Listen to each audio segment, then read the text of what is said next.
どうも、底辺アクアリスト黄昏です。皆さん、自分が推している水槽用ライトメーカーであるウィークアクアはご存知でしょうか？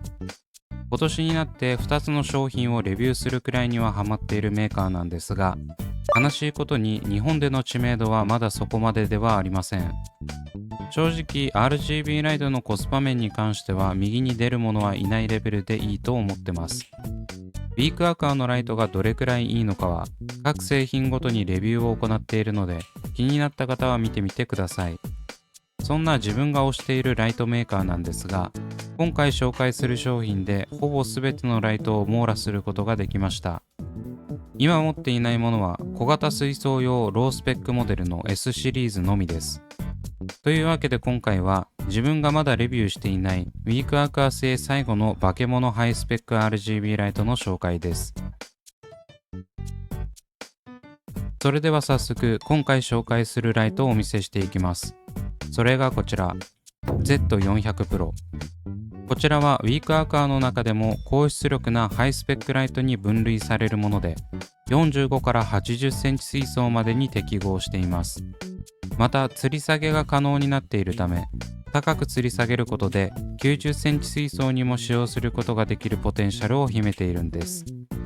今更言う必要もないと思いますが、もちろんスマホアプリで管理することができ、これ単体でタイマー管理や調光をすることができます。そしてこのライトの特徴は何といっても高出力なのにコンパクトなことです。Z400 Pro という名前からもわかる通り、横幅は40センチとなっているため、ハイスペックながら45センチ水槽から使用することができます。以前紹介した P シリーズは60センチから120センチ用しかラインナップがないので、その穴を埋められるライトです。ただ P シリーズの小さいバージョンというわけではなく、このライト特有の性能もあるので、実際の製品を見ながら解説していきます。外箱は飾り気のない黒です。前回の NP10 の時も言いましたが、これくらい簡素な方が製品にお金かかってる感があっていいですよね。肝心なのは中身です。まあこういう中二っぽい黒の外箱は個人的に好きですけど。それでは早速開封していきます。中を開けてみて最初に出てきたのはいつもの説明書です。これは日本語訳されていない説明書なので、大体の仕様しかわからないと思います。カタログスペックは出力 90W、光量5050ルーメン、RGB 球100個、UVA 球20個、サイズ幅40センチ、奥行き14センチ、高さ3センチ、重さ1キロです。続いて取り出したのは本体です。本体にはこのようにびっしりと LED チップが並んでいます。これほどまでに詰まったチップの列は見たことないですね。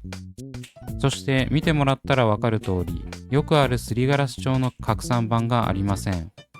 あれは LED チップの粒感を消すために重要なものだと思うんですが、これは違うようです。よく見てみると、チップ一つ一つに凹凸があり、板をかませなくても光を拡散してくれる構造になっています。こっちの方が光を無駄なく照射できる感じがしていいですね。あと見た目はまんま海水用のライトみたい。おそらくこれは海水用の Z400 もあることから推察するに、淡水海水両用で使える側にしたのではないかと考えます。ちなみにウィークアクアお得意の UVA チップは両端に交互についているようです。外観はこんな感じになっており、光沢はありつつ、なんかマットにも見える気がします。上部は熱対策の放熱フィンのような形状になっています。真ん中には吊り下げる用のレールのガイドがありますね。そして中央にはしっかりとファンがついています。これだけしっかりと熱対策をしていれば本体はしっかり冷やされるでしょう。またファンのカバーはこのくぼみにある4つのネジを回すことで外せるようなので、お手入れも簡単です。あとはいつもの大きめのアダプタと吊り下げ用ワイヤー、そしてシェードもついています。シェードってチヒロスも ADM も別売りで結構な値段するんですが、ウィークアクアの製品はだいたい標準でついているのでいいですね。最後にネジを回すためのドライバーも付属しています。というわけで照明本体の外観と付属品も見ていったので、実際にシェードを取り付けていきます。取り付ける際はこの照明の外側にある六角ネジを外す必要があります。先ほどの付属品では紹介していませんが、この六角ネジに対応しているレンチも入っているので心配ご無用。このように4つの六角ネジを外したらシェードを取り付けていきます。シェード側にも同じ間隔で穴が開いているので、そこに六角ネジを回し締めれば簡単に取り付けが可能です。ちなみにこれはがっちり固定されるので、以前紹介した M シリーズや L シリーズ、P シリーズのようにシェードの角度を微調整することはできません。取り付けた状態がこちら。本体の質感と合っててなかなかいい感じですね。ウィークアーカーのロゴが揃ってるのも高評価ポイント。男はやっぱり黒が好きなんですよね。最後に一応吊り下げの方法も教えておきます。これはいつもの方式のやつなので、ウィークアーカー製品をお持ちの方は馴染みがあると思います。ワイヤー先端のネジを緩め、隙間をある程度開けたら、真ん中にあるレール部分にスライドさせて入れるだけです。あとはワイヤーを緩めた方向と逆に回すことでかっちり締まります。この間隔に関しては使用するスタンドに合わせて調整しましょう。続いては Z シリーズ専用のスタンドを組み立てていきます。このスタンドを使用することで Z シリーズならではの使い方ができるので、別売りですが準備してきました。付属品はこんな感じで、大きな L 字のパーツに水槽縁に取り付ける部分を合わせます。この溝に沿って上下に移動させることで、この範囲で高さ調整ができるようです。最大 31.5 センチ、最小 17.5 センチの範囲ですね。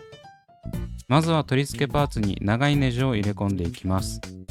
4個のネジで留められるので安心感が違います。基本的にウィークアーカーのスタンドはこの方式を採用している製品が多いんですが、水槽に対する負担も軽減されるのがいいですね。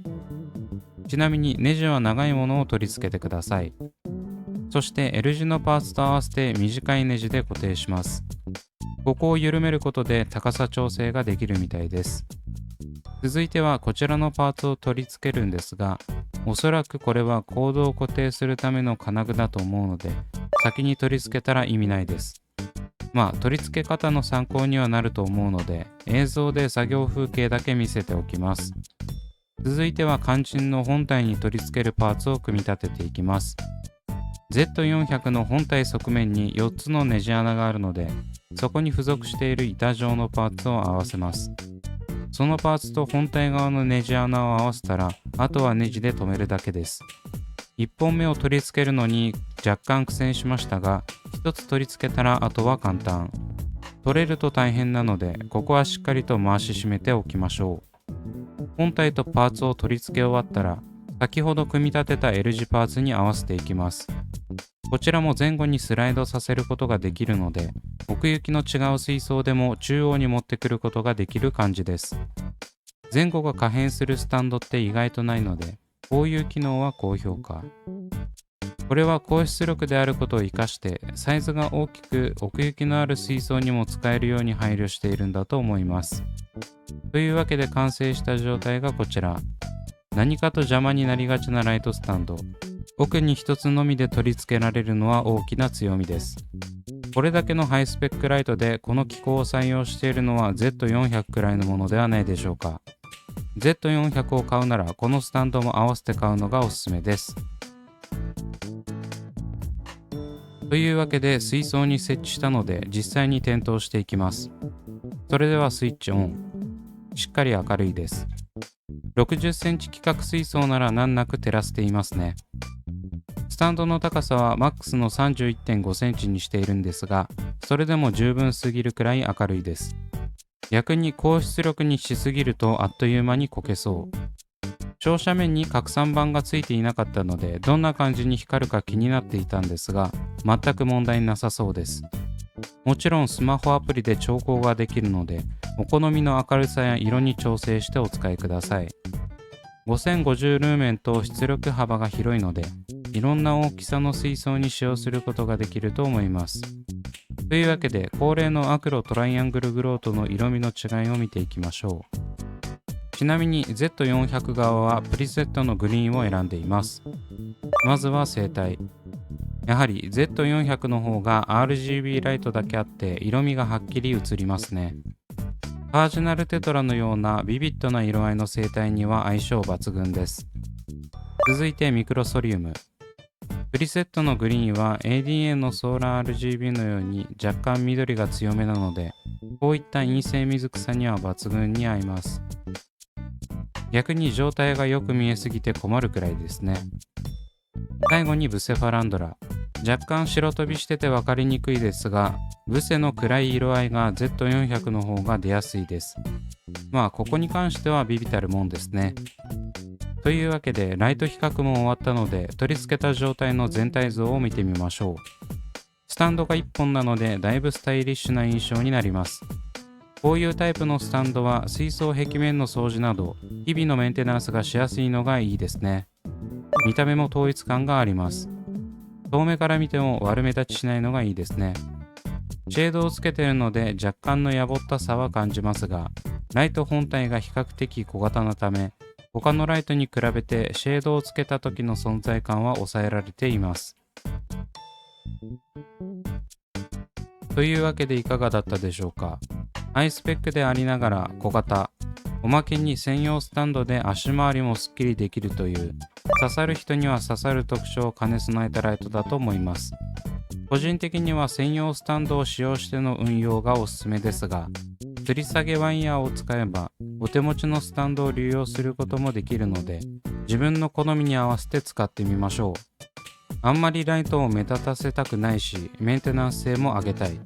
でも出力は高い方がいいという方にはうってつけのライトですので、気になった方は概要欄のリンクから見てみてください。というわけで今回はここまで。Twitter と Instagram もやっておりますので、そちらも見ていただけると嬉しいです。それではご視聴ありがとうございました。